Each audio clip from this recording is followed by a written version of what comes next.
Friday মানে special কিছু তো খেতে ইচ্ছেই হয়, তারপর যদি হয় ওয়েদারটা একটু ঠান্ডা না থাকে তাহলে তো আর কোনো কথা নাই, হয়ে যাক খিচুড়ি। আর খিচুড়ির সাথে ইলিশ মাছ তো এটা তো বাঙালির একটা সবচেয়ে বড় পছন্দের খাবার।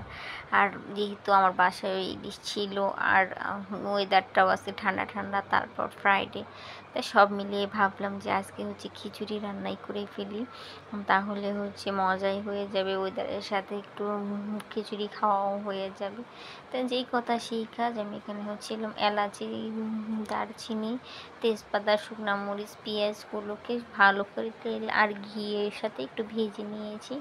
ভেজে নিয়ে হচ্ছে যে ধুয়ে ঝরিয়ে রাখা আতপ চালটা দিয়েছি। আজকে আমি আতপ চাল দিয়ে খিচুড়ি রান্না করব, সেই জন্য হচ্ছে এখানে আমি দিয়েছি। আর এটা হচ্ছিল মুগ ডাল, আমি একটু মুগ ডালটাকে ভেজে তারপরে আদা, কাঁচামরিচ, তেজপাতা, সামান্য পরিমাণে একটু লবণ দিয়ে সিদ্ধ করেছি। সিদ্ধ করে হচ্ছে তারপর এটাকে চালের সাথে মিক্সড করে দিয়েছি। দিয়ে হচ্ছে এটাকে নাড়াচাড়া করে একটু ভাজা ভাজা করে নিচ্ছি। চালটাকে যত বেশি ভাজা ভাজা করা হবে খিচুড়িটা খেতে কিন্তু তত বেশি টেস্ট হবে, তত বেশি মজা হবে। আর এখানে হচ্ছে আমার খিচুড়িটা কিন্তু অনেকক্ষণ যাবত আমি ভেজেছি। তারপর হচ্ছে আমি সাইডের একটা চুলাতে গরম পানি করে নিয়েছি। আমি আধা কেজি পরিমাণের যে মগটা আছে সেই মগটা দিয়ে হচ্ছে আমি 3.5 মগ পানি দিয়েছি। যেহেতু আমার এখানে চাল হচ্ছে 2.5 পট আর ডাল হচ্ছে মুগ ডাল হচ্ছে 250 গ্রাম, আর মশারির ডাল হচ্ছে হাতে হয়তো 2 মুঠ হবে এরকম। মশারি ডালটা কম দিয়েছি, মশারি ডালটা বেশি দিলে কী হয় খিচুড়িটা আঠালো হয়ে যায়, সেই জন্য আমি মশারি ডালটা কম দিয়েছি। আর এই তো আমার খিচুড়িটাও ফুটে উঠেছে। এখন এটাকে আমি একটা ঢাকনা দিয়ে ঢেকে রেখে দেবো, দমে রেখে দেবো, তাহলে আমার খিচুড়িগুলো হয়ে যাবে। তারপর হচ্ছে খিচুড়ির সাথে তো আর অন্যান্য জিনিসপত্র প্রয়োজন, তো বাকি যে যে ইনগ্রিডিয়েন্টগুলো লাগবে যেগুলো হচ্ছে একটু প্রিপারেশন করে নিই। এটা হচ্ছে ইলিশ মাছের লেজা। ইলিশ মাছের লেজগুলোকে আমি হচ্ছে ভর্তা বানাবো, খিচুড়িতে ভর্তা দিয়ে খেতে ভালো লাগবে। আর এখানে হচ্ছিল ইলিশ মাছ ভাজা করবো। এখানে একটু আগে থেকে ম্যারিনেট করে রেখে দিলে মাছটা একটু খেতে ভালো হয়, ভাজাটাও সুন্দর হয়।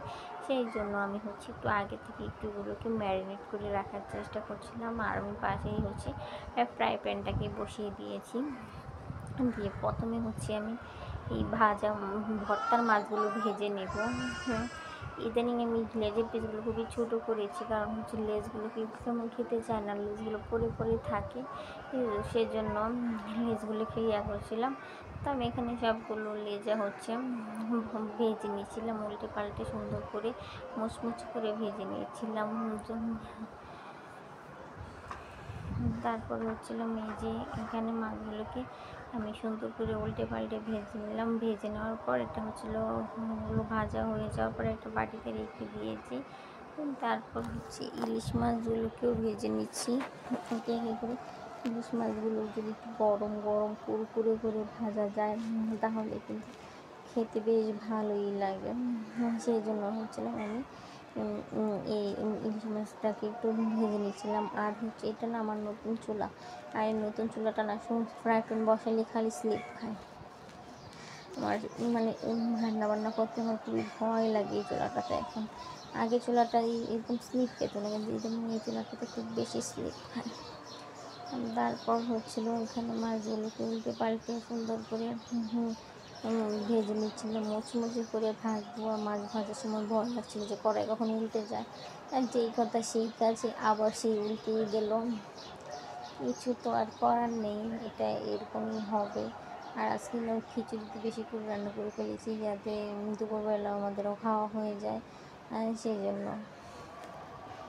এই যে আমার ইলিশ মাছগুলো দেখুন কত সুন্দরভাবে ভাজা হচ্ছে। আর ফ্রাই প্যানটা ছোটো মাছগুলো ছিল ছোটো ছোটো, মানে খুব ভালো লাগছিলো মাছগুলো ভাজতে।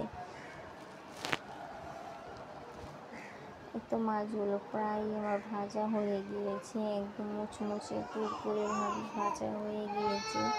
সেই জন্য হচ্ছে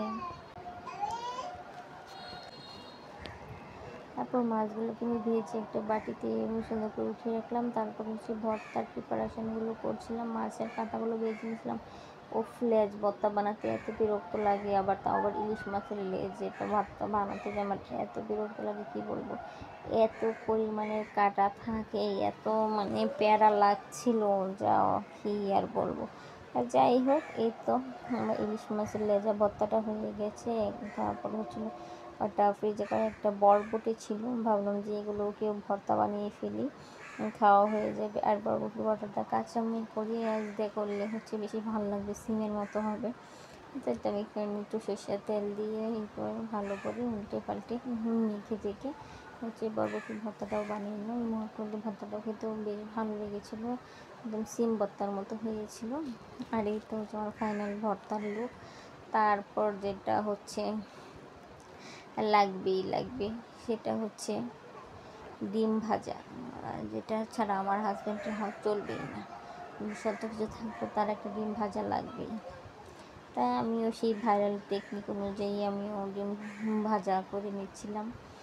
আর ডিম ভাজা করে পিস পিস করে নিয়েছিলাম, যেহেতু অনেক আইটেম আছে, সবাই এত ডিম ভাজা খাবে না, সেজন্য হচ্ছিলাম এরকম ছোটো ছোটো করে নিয়েছিলাম। আর এই তো হচ্ছিলো আমার ফাইনাল আর খাবার দাবারের সমস্ত কিছু টেবিলে দিয়ে দিলাম, এমনকি সবাই মিলে খেয়ে নিলাম। আমার ভিডিওগুলো ভালো লেগে থাকলে অবশ্যই আমার পেজটাকে ফলো দিয়ে আমার পাশে থাকবেন এবং আমাকে সাপোর্ট করবেন। Thank you more for watching. আল্লাহ হাফেজ।